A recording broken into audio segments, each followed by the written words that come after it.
le souverain des animaux. Voici qu'est-ce qu'il dit. Est-ce toi qui chasses pour la lionne une proie et qui assois la voracité des lionceaux, quand ils sont tapis dans leur tanière ou s'embusquent dans les fourrés? Qui donc prépare au corbeau sa provente quand ses petits crient vers Dieu et titubent d'inanimation? Sais-tu le temps où enfantent les bouquetins? As-tu observé les biches au travail? As-tu compté les mois de leur gestation et l'heure de leur délivrance? Elles s'accouplissent mettant bas sur leurs petits, mettant dans leurs petits et sont quittes de leur douleur. Leurs faillons prennent force et grandissent à la dure. Ils partent et ne reviennent plus. Qui mit en liberté l'âne sauvage? Qui délia les liens de l'onagre?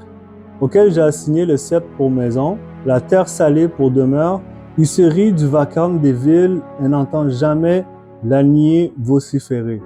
Il explore les montagnes, son pâturage en quête de la moindre verdure. Le buisson consentira-t-il à te servir? Passera-t-il ses nuits à ton étable? L'astreindras-tu à labourer? Heurcera-t-il derrière toi les vallons? Est-ce parce que sa force est grande que tu lui feras confiance et que tu lui abandonneras ta besogne? Compteras-tu sur lui pour rentrer ton grain, pour engendrer tes récoltes? L'aile de l'autruche bat légèrement, mais que n'a-t-elle les prênes de la cigogne et ses plumes? Quand elles abandonnent par terre ses œufs, elle les laisse chauffer sur la poussière. Elle oublie qu'un pied peut les écraser, une bête sauvage les piétiner. Dur pour ses petits comme s'ils n'étaient pas les siens. Il ne s'inquiète pas d'avoir peine en pure perte. C'est que Dieu lui a refusé la sagesse et ne lui a pas départi l'intelligence.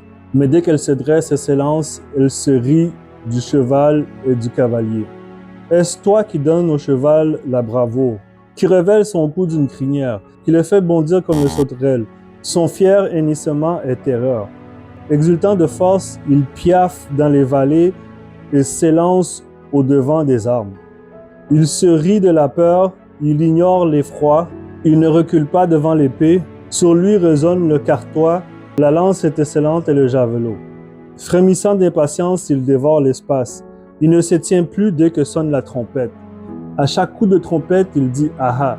De loin, ils firent la bataille, tonnerre des chefs et cris de guerre.